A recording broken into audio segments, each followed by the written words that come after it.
It's the morning DNA. I am Aaron Dyster, the man of single black shirt. She is Danae Hughes, the woman of a million distractions, including right now the fact that her door is open and I just noticed and she just now noticed it. But welcome to the morning DNA for August 23rd, 2021. We're going to find out what this morning is made of, which is deuces, apparently. Isn't that what this is called? Deuces, Gucci. Isn't that what that? I don't know. Sorry, I went a little streamer there for a second. That reminds me of the time that my mom was like, "Totes adorbs," and I said no. My kids do this to me all the time because I have my toes dipped into like youth culture, so I will pick up things and they will give me looks like, "No, not for you." That is, nope, we're not doing that, Dad. You know, like that's, so I am experienced in this.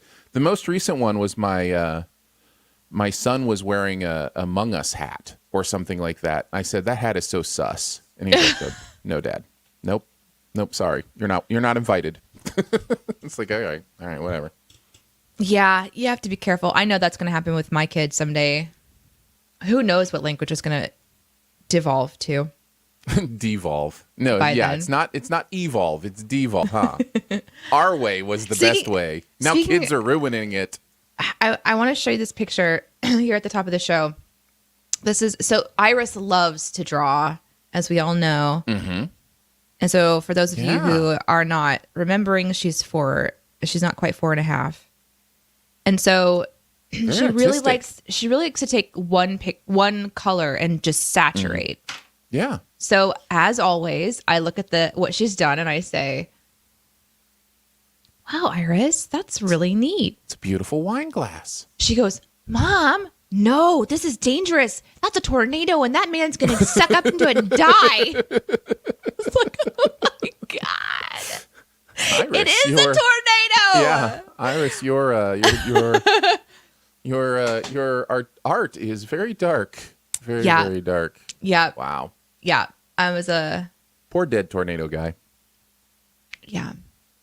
Thanks for joining us this morning. How is your life going? Oh, watchers and viewers. I noticed that Lolly mentioned something that just blew my mind. Hold on a second. I'm going to scroll back up. Yeah. Lolly writes on Twitch, have already done breakfasts. That's multiple, by the way. There's an S on that. Breakfasts. Packed lunch. Did laundry and walked the dog. That was posted at 9:09. It's now 9:14. All of us now feeling like we have a lot to work on in our own personal lives. It's amazing. I mean, should I brag here, like, of the stuff that I've done already today? Like, I mean, sure. Or is this okay? So, like, worked out, cleaned the kitchen, did the dishes. Yeah, mornings are great for productivity. Like, that's one of my favorite things. Man, I was getting into a rhythm of getting up around 7 a.m., whether Iris was up or not, getting ready and having some quiet time before she wakes up and all that. And then I started playing Wild RP. And now I sleep as much as I possibly can because myself and the crew are on gaming until at least midnight. Mm-hmm. And then when it becomes 2 a.m., all of us are like, what are we doing? Where did the time go? So I'm in that gaming phase where I'm in the game more than I should be. That's for sure. Yeah. So my morning productivity, what could have been, it's not going to happen anymore. Yeah, addiction will do that to you. You know, you find an addiction and it'll take you out pretty quick. I'm speaking from experience with mobile games and stuff. Like if I get addicted to, I think I've talked about this. I had to quit doing was it efficiency mobile games like Paperclip and what was that one? Well, Capitalist. Yes, you were obsessed with that game. Adventure Capitalist. Jen and I had 3 chats about that game. No, we didn't. Can you imagine? We're just talking to each other about. I always had my head buried in it. For sure. That's okay. Like when I played, I had games that were sort of set at specific times, but now I have a game that's available anytime, and sometimes I just want to pop in for a second. But in a game like that, you can't because you can get sucked into the game, and then 2 hours goes by, and So I have to I need to figure out a gaming like agenda, a schedule. Schedule? Efficiency? I like these things. It's so hard. I can help. Would you like me to be your daily planner? Would you like me to tell you what you're supposed to do? That sounds like something you would love. Get out of my business. Get out of my business.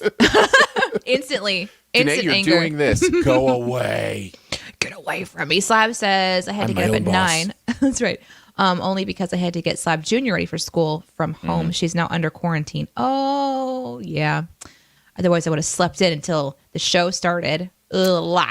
My one remaining student is back to school today. So, yeah. Wow. Yeah. Nick is talking about a house project. That's probably based on a conversation elsewhere that I'm missing. Mm-hmm. Something about painting kitchen cabinet doors. Is that something that you did this morning? Matt says wife is in her first virtual interview for a medical fellowship. Good luck with that. So the morning of the adventure is keeping the dogs as quiet as possible. Oh, yes. Yes. That's the trick of working from home. For me, if you have dogs. It's mute mic and then scream, shut up! That's what I do. I have definitely been on video conferences where somebody doesn't mute the mic and tells their dogs to shut up. And I just think, I hope that's a good outlet for the inner you that needs to vent anger at something. But, it's like, I'd prefer you yell at your dogs than your children, I guess. But, both are probably going to happen at some point. My yell is, oi! Now, because of being around someone in the UK more, and I just think the word oi is the best. Oi is the best. I need to use it all the time. Aussie, Aussie, Aussie. What? Oi, oi, oi. Is that something that I should know? That's the chant. That's the chant. That's the Australia chant. How do you know that? Oh, you just know things. You pick up things. You know that. How would you pick that up? For me, sporting events, like where Australia's involved. Mm-hmm. Okay. Just trying to think of where I'd go. Lolly says it's Augie in the UK. Augie, Augie, Augie. Oi, oi, oi. So, but the oi is part of it. That's a very particular part. Yes. Okay. Oh, yes. Okay. Yeah. Aussie, Aussie, Aussie. Oi, oi, oi. Yep. So what would it be for us? For the U.S.? No. For the DNA show. Oh. I don't know. Something so question. Boring and lame. Oh my God. Yeah. I don't know. I don't know what it would be. It's usually more like for sports, and we're obviously not sporting right now. No, we aren't. It's a call and response. Lolly rightly says it is call and response. Like somebody will go, Aussie, Aussie, Aussie, and everybody will go, oi, oi, oi. Like that. Sports are so weird. Yeah. It's similar, Danae, to when you were growing up, the I love Jesus, yes I do. I love Jesus, how about you? I didn't do that either. I didn't do that either, though. Praise you the Lord, hallelujah. Did you do that one? I think I did do that one, yeah. There you go. Should we example that one?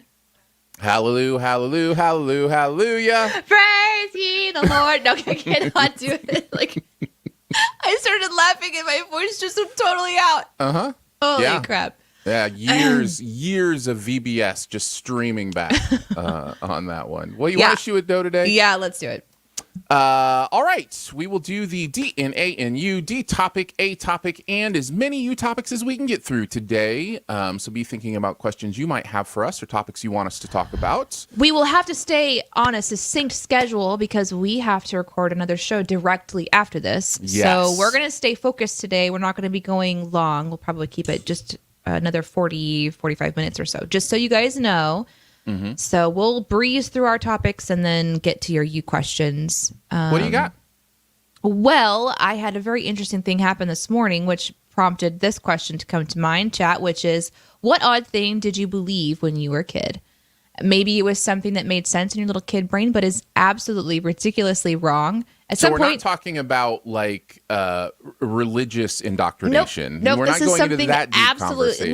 Let me tell the story that prompted this question, chat, before you start thinking that you could answer however you want. That's totally fine. Sure. Yeah. So my husband has found this essentially chocolate milk beverage that's like a protein shake, but it's in like a little container and he can just shake it up and it's good. Now he's been working out a lot, so he is proteining it up. That's all I can. He's just a protein machine.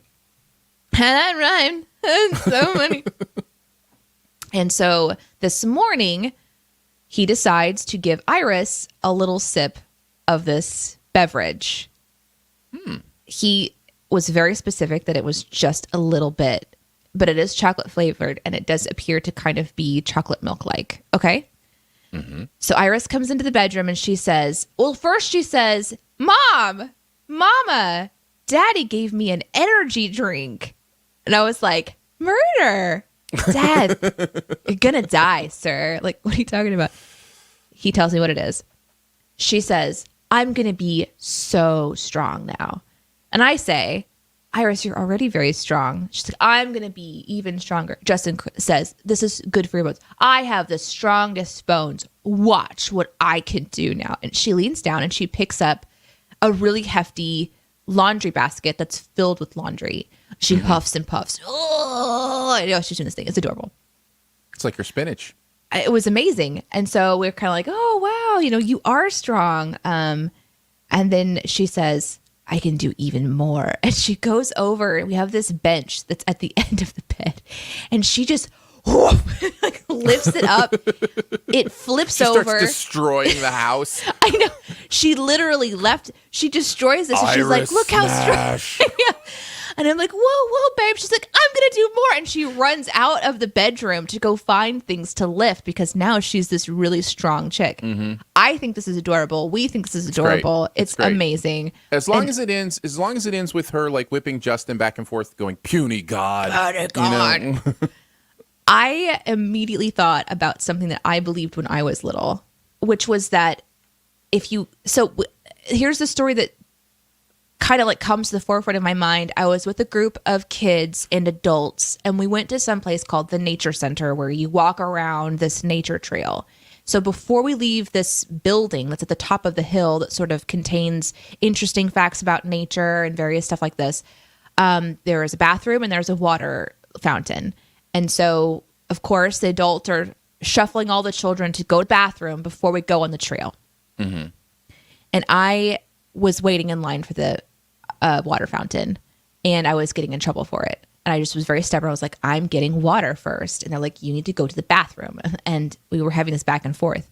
And finally, they kind of snapped at me and finally asked me why, like, what was my logic? And it was because that way I could drink it and it would come out in the bathroom and I wouldn't have to pee again later. This was my logic.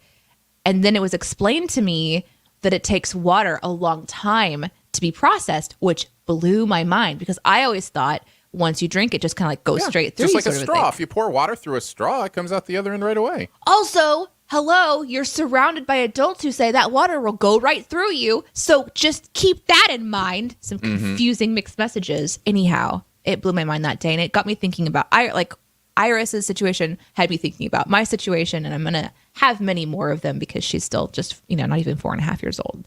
But yeah, I've got a little Hulk running around the house. So that's what prompted my question for us today. Well, very interesting. Lots of great ones in the chat already. You want me to pick some? Yeah, go for it. Chris says, I feel like this is a common one, but dogs are boys, cats are girls. Common? I've never heard that ever. Oh, yeah. Gendering animals just based on what kind of animal they are? Yes, absolutely. Really? I've never, ever heard that before. Always call dogs he's, always call cat she's. Yeah.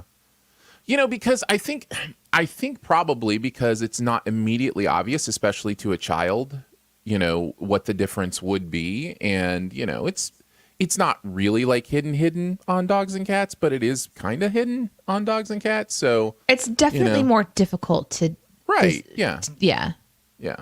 So yeah, dogs are boys, cats are girls is a common one. Evan says that a fractured bone is different than a broken bone. Evan. Interesting. Evan, what happened? Evan, how did you learn this thing? Lolly says, when I was a kid, my grandpa told me all Welsh sheep have 2 short legs and 2 long legs because they live on mountains. It took me way too long to realize if that were true, they could never turn around.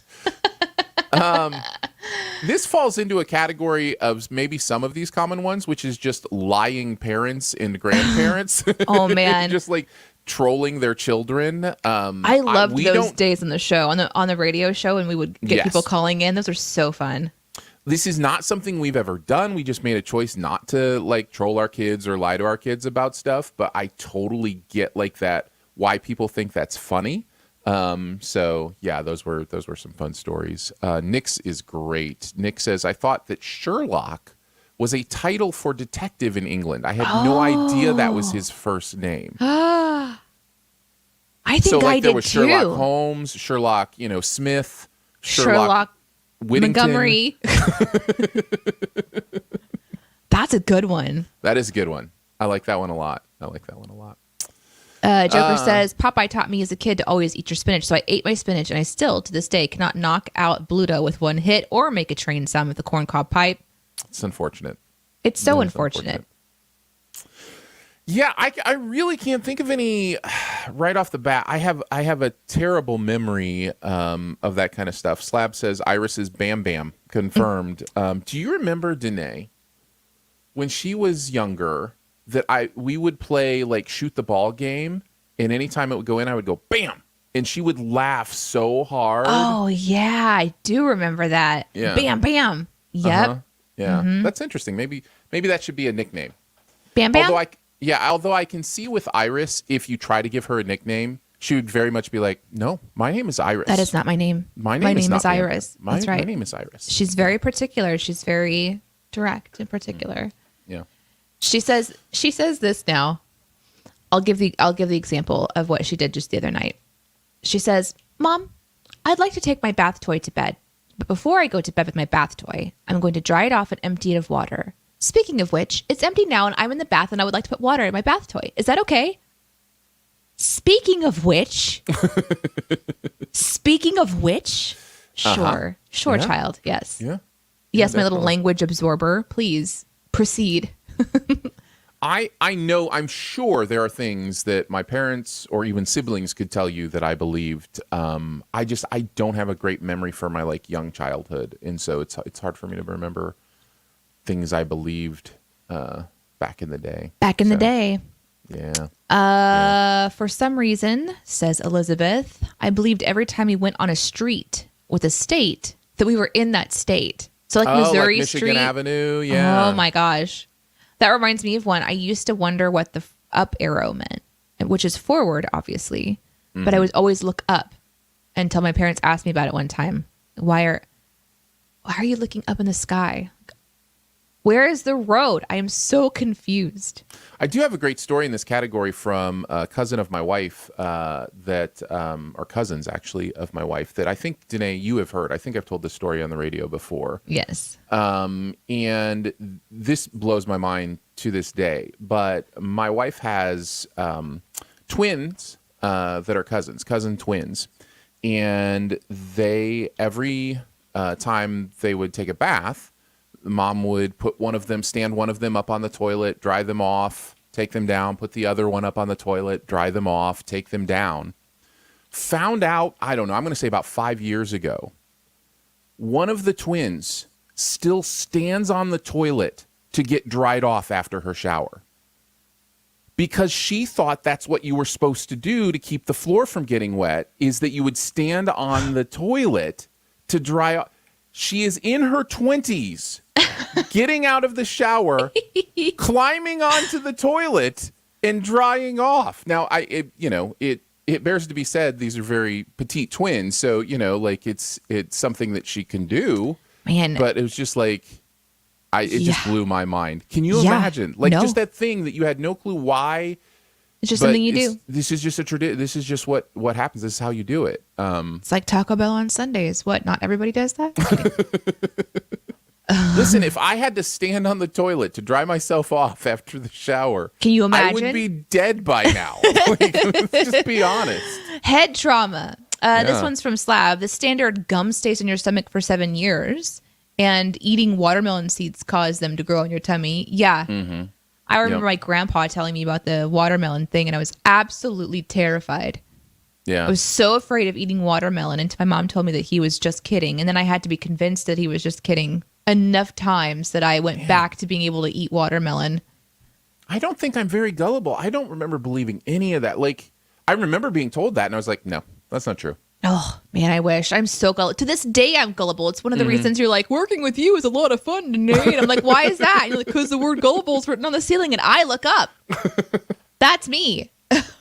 So crazy. It's so crazy that gullible just happens to be written on the ceiling while we're having this conversation. Oh, it's man. Amazing. Yeah. Amazing. Well, do you want to go to your topic since we're kind of trying to get through some stuff today? Absolutely. Oh, actually, I'll get to one more real quick. Lolly says, my husband told his 4-year-old niece the watermelon thing, and she laughed and calmly said, no, I know that's false because I see the seeds in my poop. See, that's what I'm talking about. Man, that is some fecal examination. I mean, do you not examine? Shouldn't you always examine? Like, that seems like something enough important as to a human. see that there's seeds in it? I Sure. mean, what do you... Nope. Nope. Listen, if you want to be on top of your health, I mean, you got to at least take a look-see.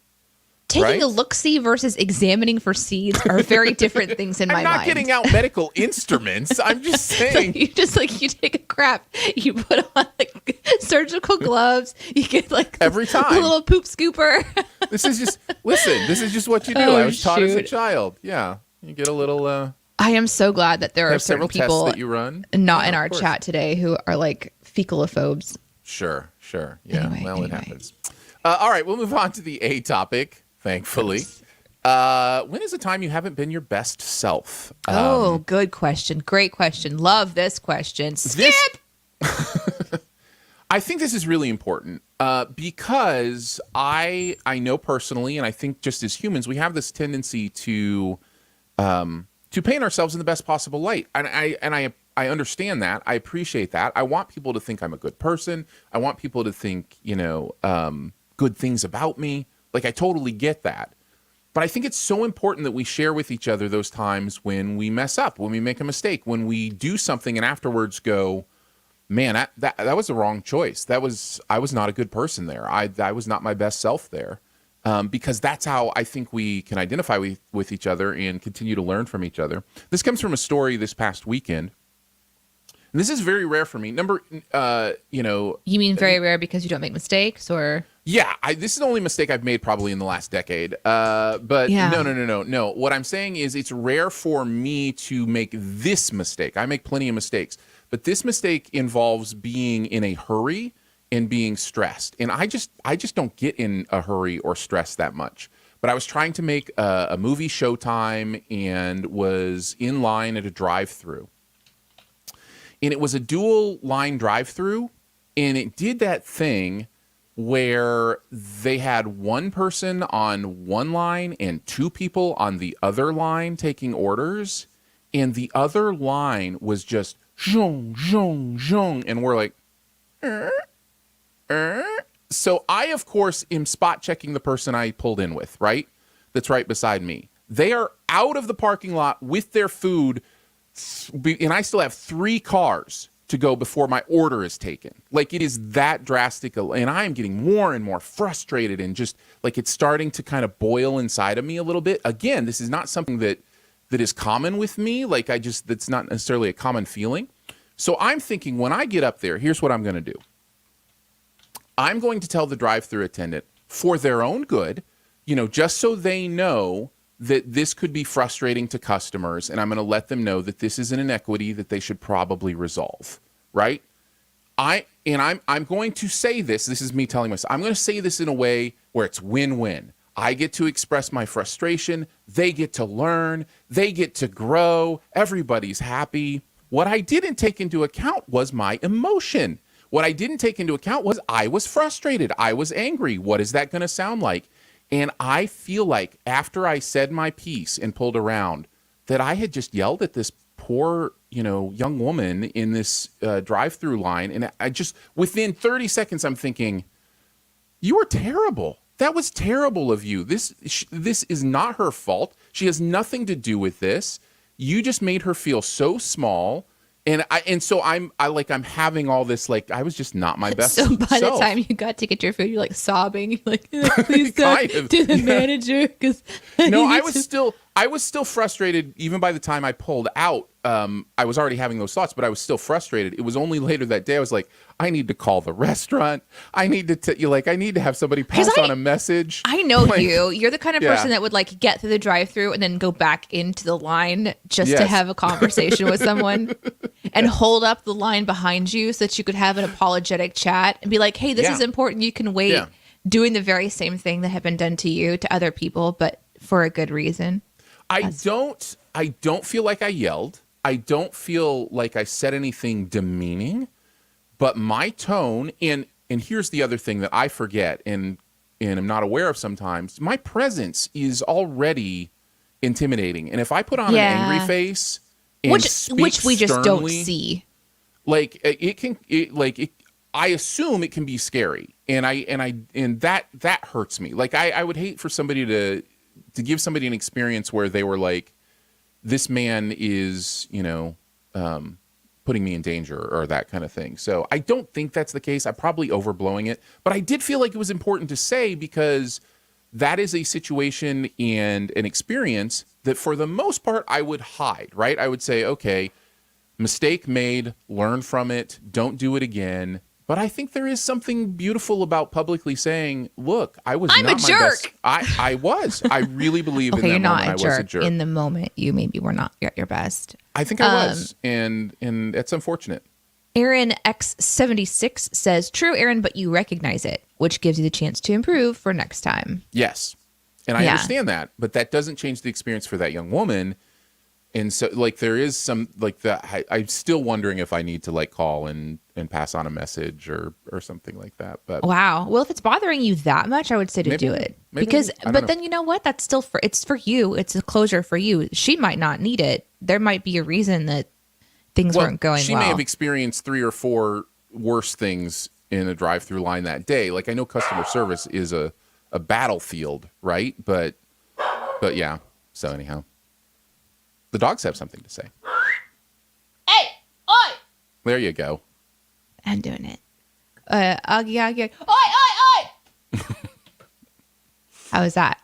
So, anyways, it got me curious. Like, when is the time you haven't been your best self, and what did you recognize about it? And yeah. Well, first of all, can't relate. No, dude. Chris says, imagine calling to apologize for being a rude customer and their response is, which of the 17 that day? Yeah. No, that's true. That's probably why I won't, because I've actually had this experience where I've apologized to people for things that have weighed on me. And they'd be like, what are you doing? What are you talking about? Why? I don't even, yeah. Yeah. So. Mine are vast and daily, but I also parent a 4-year-old. So well, parenting is a whole nother level of not your best self. Like, I totally get that. Yeah. It's a battle every single day to have the restraint to not react quickly, but to think and then respond. Mm-hmm. Like, there's so many examples just yesterday of things I wish I had done differently.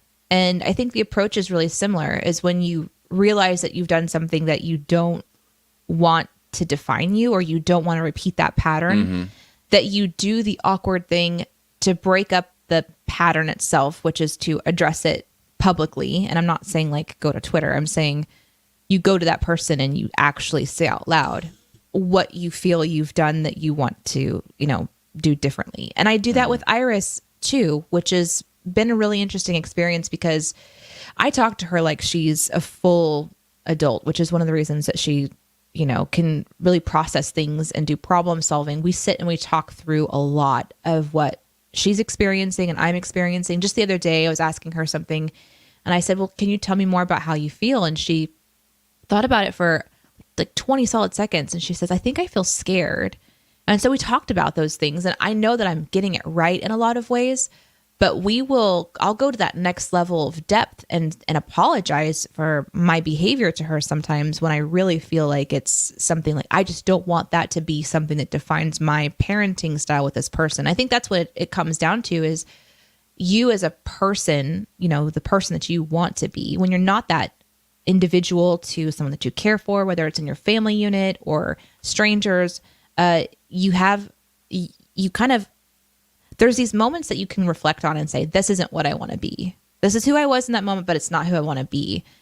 And I've had opportunities where I had a chance to go back in time and apologize to people that I went to high school with that I was a jerk to, saw them grown up in the grocery store line. And even though it had been years and years since graduating, and to just swallow my pride and literally approach them in the grocery store and say, hey, I don't know if you remember me, but I'm really sorry for what I did. It's like, if that stuff sticks with you, I think you do say it even for yourself, even if it's not for them. They might not need closure. And if I remember correctly, in that case, they did kind of need closure. They did remember. Oh, yeah. In that particular story, the person that I saw in the grocery store, like, I was nervous. I was shaking because I was a total jerk to this person. And when he turned around and saw me, his face dropped. Like, he was crestfallen. Like, here's this symbol of this jerk, And when I said I was sorry for my behavior, I don't know that it did any good, except for that he got to say, you were horrible to me, and finally say it to my face. And I said, yeah, I was, and there's no excuse for it. And that was it. I've never seen that person again. I don't know if it did any lick of good, but in my day-to-day, just to have that humility, even with a child, to say, I want to do better, and tell her what. And this is like something that I practice a lot with Iris, which is, this is what I did, which usually is like, I'll yell first or something. Like, I yelled because I was having really big emotions, but I wish that I would have been more patient with you. And then she'll usually pipe in, yeah, mommy, patience is really important. And I'll say, you're right. Patience is important, and I'm going to work on it. And that's the best thing I can do, even in my relationship with my husband. Like, the best I can do is just try better next time. I'm not going to get it right all the time, but to be around people that will let you mess up is so powerful. But with strangers, it's different, right? Because you don't know if you're ever going to see them again. And suddenly their definition of you is this one moment when you weren't at your best. So I think I understand why you'd want to go back. Well, but you touch on something, and there's some good responses here that we're going to get to. You touch on something that is an interesting piece of it that I'm well aware of in the should I call and apologize. How much of that desire of mine is pride-based? How much of that desire of mine is, I need to be the good person. I need to be seen as, I can't let that stand that this is me.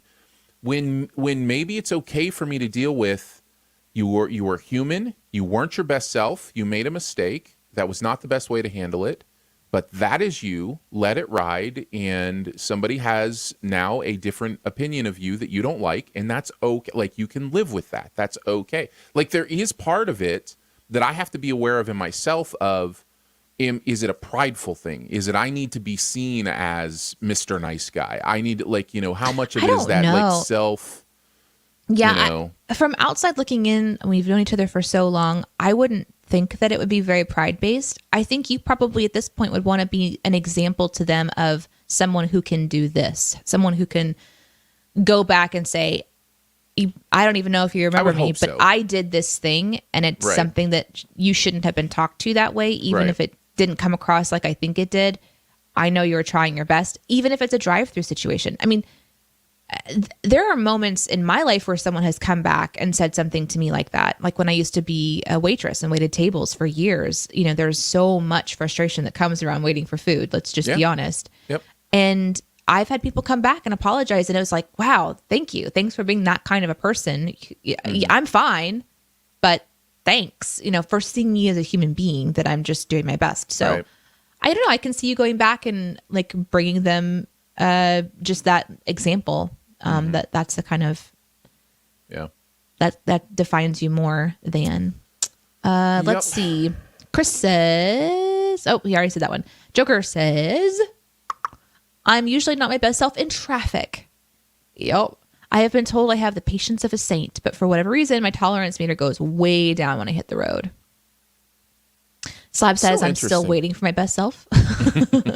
The traffic thing is interesting to me. I have that too. I think most humans do. And I wonder, I think it's a patience thing. I think it's really strange in traffic because it's one of those things that if you really start to think about it, you're like, what am I, I'm going to get there 5 seconds sooner. Like, especially when you're wanting somebody to hurry up or, whatever. Now, if somebody's putting lives in danger, then I think there's more of a legitimate, frustration. Like if somebody's driving ridiculously, but there's not much you can do about it. Aaron judging you guys in the chat. Okay. This one's from Joe, the bearded nerd. How was I judging somebody? I was wondering. I was like, wow, you didn't say anything about that. I maybe I was. I just didn't. I was trying to pick up on how I was judging. The traffic stuff. Like, I don't get traffic people's frustration. You're going to get there in 5 seconds anyway. Oh, I see. I see. I was talking about myself. Like, what is that thing in myself? Oh. I thought you were judging what, chat. I'm going to get there 5 seconds sooner? Like, I see. You can wait. Yeah. To myself. Joe says, my version of not being my best self is deciding that I'm going to be strong and start dieting and then proceed to eat an entire pizza the next day.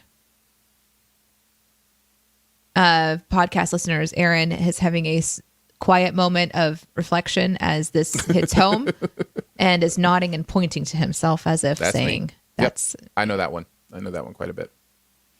Lolly says, if a family member snaps at me, I have a hard time taking the high road and being calm back. My gut instinct is to match their tone of voice to show them how it feels, which is never helpful. This is a good one. Especially like I was raised in a family where when we tell stories, we all tell stories and we just get louder and louder and louder and louder. And none of us are actually angry. We're just very emphatically telling stories. And the room is just filled with women and men just talking louder and louder all over each other. And so when anger comes, it's an easy thing to kind of just instantly match pitch because that's what we do even in storytelling. So it's like, yep. Yeah, that's a very common one. Very, very, very common. Continues to say, I'm definitely better than I used to be. I don't hold a grudge or stay angry, but I still have that initial flash of wanting to throw their unpleasant tone or bad language back at them. I've literally mocked Iris before and been like, that was dumb. Because she's like, no, and I'm like, so not surprising, she now mocks me. Great job, Danae. Yeah. And then you try to fix it. I'm talking about myself. And then I'll try to fix it where I'm like, is what you sound like. Do you know that's what you sound like? Like I'm teaching. Smooth like it wasn't. Over. It wasn't like a bad reaction on my part. I was actually having a teaching moment with you. Yeah. Nice. Like just a hard right turn into. Yeah. Yep. Nick says, my patience runs thin with my 9-year-old who is 100% my mini-me. In the moment, I feel like I'm yelling at myself for my own flaws, but I feel bad afterwards. And when it happens, I try to apologize to her. I want Iris to be the kind of person who understands an apology. There was a time, again, she's only 4, so I'm not sure how much of this translates, but there was a moment when I said, do you want to apologize for what happened with Daddy? You weren't being very nice to him. And she looked at me, she's like, no, I don't want to apologize to him. And I was like, okay, that's your choice. You don't have to. And then we talked. I said, sometimes when you apologize, it helps you to feel better. Do you feel bad about how you talked to him? No, I think it was great. Okay. So what was great about it? And then we just talked until she got to the point where she's like, oh, I was mean to Daddy. Oh, I don't want to do that. And I didn't prompt her after that. We just talked and she went in and apologized about 5 minutes later. She's like, Daddy, I want to say I'm sorry for this. So it's a really good thing to try to example to the kids, I think. Who don't get it right. I think they need to know that you don't have to get it right. I think we have really high expectations. At least I do. Yeah, for sure. Yep. Let's see. Some good stuff. Yeah, some good chats. Should we go to the you questions after this? Yeah, go ahead and we've got one more. We'll pop up here, and if some others pop up, that's fine as well. But yes, go ahead and start getting your you questions in. Put a you at the front, and it could just be a topic you want us to talk about, a question you have for us. Everything's fair game. Just put it in the chat. We'll see it there. Lolly says, my mom never swore in front of us, but in traffic she would yell, I hope your wheels drop off. And in hindsight, that might have actually been worse. Yeah. Yeah. Yeah. Road rage. Wheels dropping off would be a good solution to unsafe driving. Like it would immediately just, stop the vehicle. So yeah, I don't mind that. Here we are, the end of the show. In the last 10, 15 minutes or so, we're going to get to your you questions. You guys can ask any question you want. Any question goes. Just put a you in front of it so we can kind of identify it in the chat. We don't necessarily answer every question, but every question goes. And while we're doing that, we have our banner running across the bottom. These are places for you to follow Aaron and I.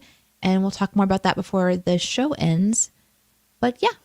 There's a really deep one okay. right off the bat, if you're willing to go into it. Do y'all think there are inherent risks to a marriage when one partner plays an RPG? Let's take Wild RP as an example. I really want to join that RP server, but my wife isn't a fan. She sees it as a distraction from my real family and a gateway to an inappropriate relationship.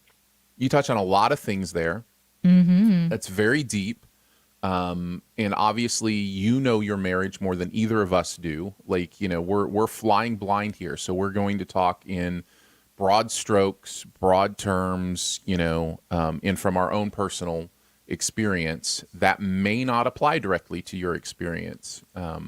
I would start just by saying, when you're in a committed relationship like that is a relationship that says, okay, I'm going to value you. We're going to work together. We're going to figure this out. You have to prioritize those feelings. We know their feelings. We know their emotions. They may be based on incorrect things or correct things, but you have to take them seriously and offer like genuine This is what I've experienced in my marriage. You have to have genuine conversation about those things. Because if you land in the I'm right, no, I'm right, no, I'm right, you know, camp on this kind of stuff, then that's just going back and forth with no progress. So marriage is hard. So this, you know, it may be a tough example. Danae, I didn't know if you had anything. Oh, man. Well, I'm in that right now. You know, playing our Wild RP is the example.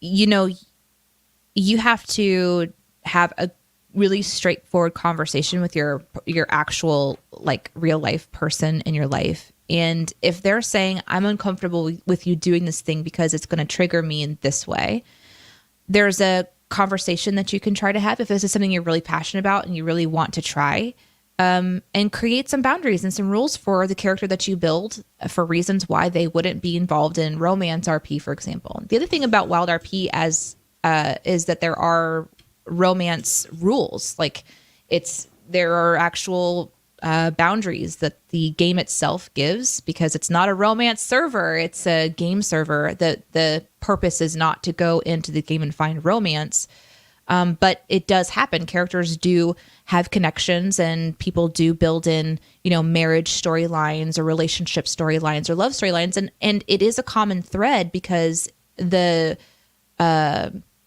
role play mimics real life. And when you find people that you like to play with, there's a lot of care that can go into that. And so the emotion of love can come out, absolutely.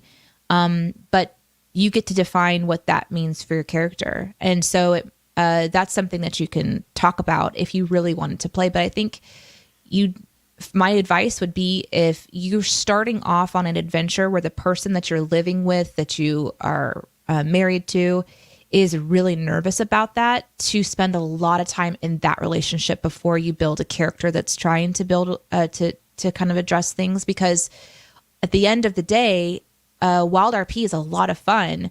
But when you turn around into your real life and you've got somebody that's really unhappy, you know, that's an important thing to address. Like my husband and I, we were just talking last night about Wild RP, because it is very, very fun to play.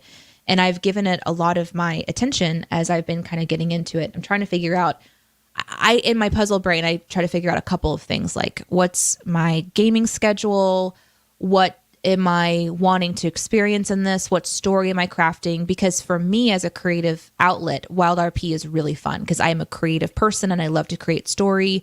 I'm not playing D&D anymore, so it's my only gaming outlet.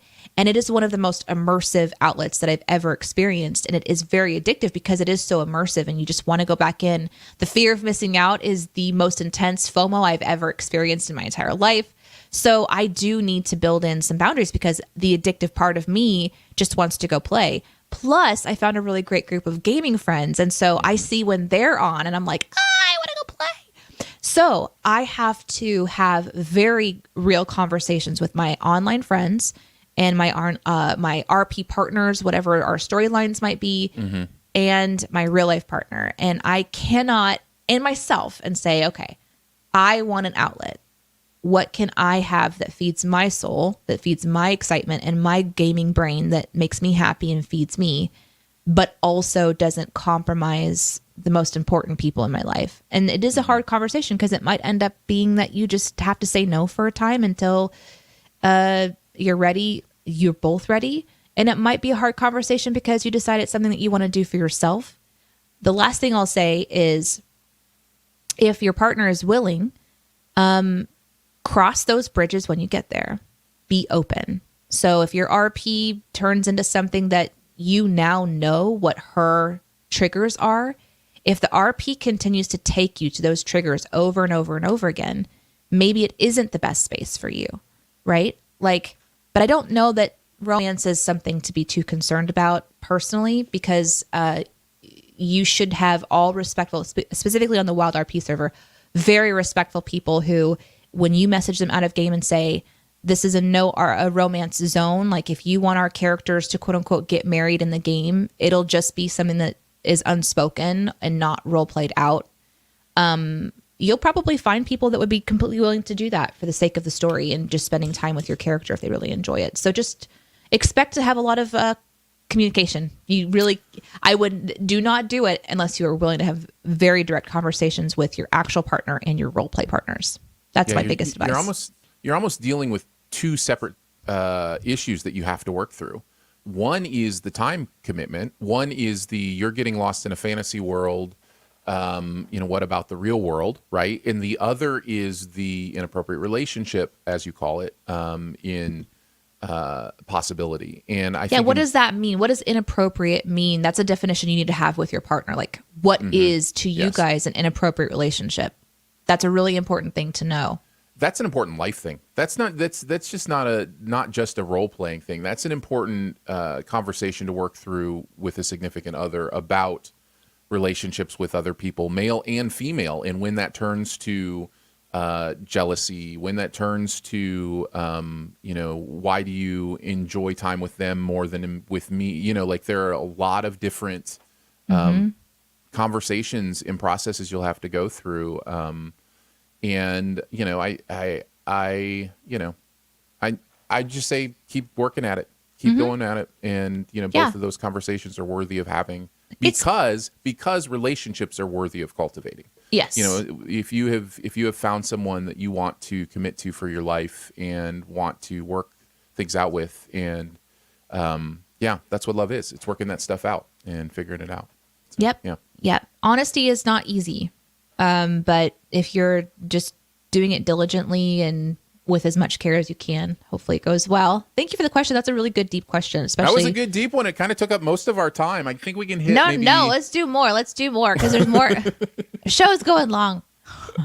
We really can't today, but we can do a couple real quick. Jose says, I've got a job interview tomorrow. It's exciting and nerve-wracking. Any suggestions on how to act professional over a Zoom call?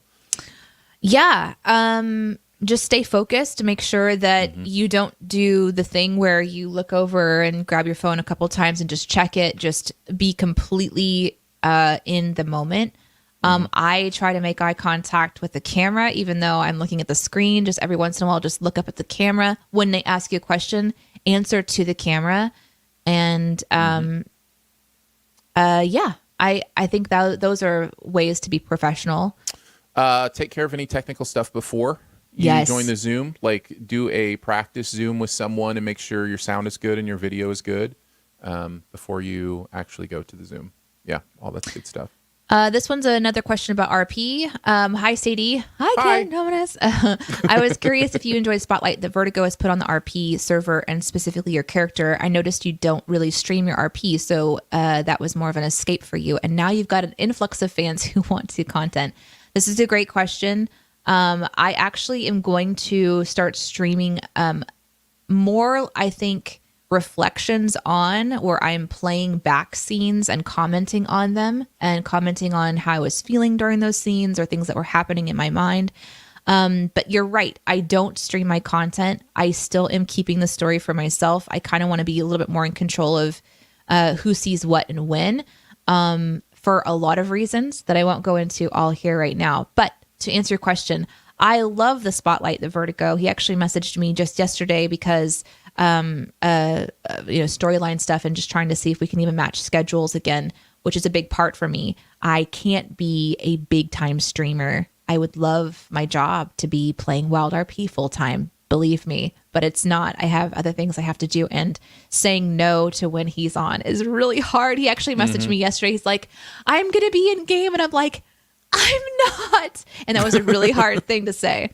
So, but thank you for finding me. I will be streaming something soon.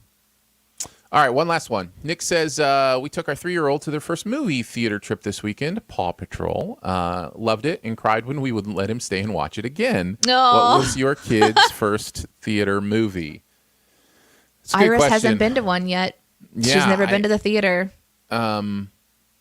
I know my oldest, the first time he was in a theater was at 6 weeks, I think, 6 weeks old, something like that. We went to see Star Wars Episode 1. The prequels were coming out. And so we took him with. He was great. He slept the whole time. And we had contingency plans if that were not the case.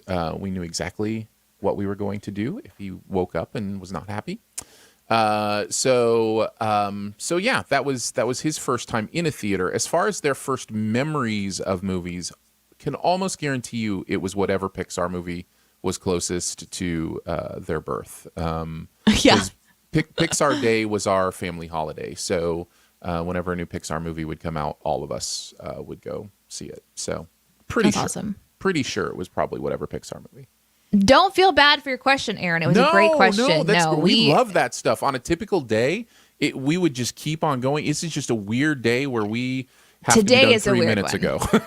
Yeah. So yeah. We unfortunately have 2 back-to-back shows today. But don't feel bad. You can ask more questions next week. We go live every Monday and Sunday, although our Sundays are very, very, very rare. However, wherever you're watching, whatever platform, if you want to subscribe to that channel, whether you're on Twitch, next Monday we may not be here, so just fair warning. We are traveling next Monday. We're going to be. Yeah, that's right. We've got a work trip. No. Okay, listen. So we're going to take a week off next week. So think about your questions for 2 weeks from now, I suppose. But yes. But other than that, feel free to give a follow, a subscription, all that kind of fun stuff. Thank you so much for hanging out with us on Monday. We love this. Look forward to it every week. So we'll see you on the next Monday or someday. And for my Twitch followers, I just want to let you know where I'm going to be sending you today, because that's an important part of the tweeting. I'm going to send you over to Liv Artisan, who is one of the Red Dead Redemption's Wild RP players. She plays Mr. Rose, who is a fantastic character, and that way you guys can all kind of see what Mr. Rose is up to this morning as they stream. And yeah, we'll see you guys soon. Thanks for hanging out with us. Bye, guys. Bye. Bye.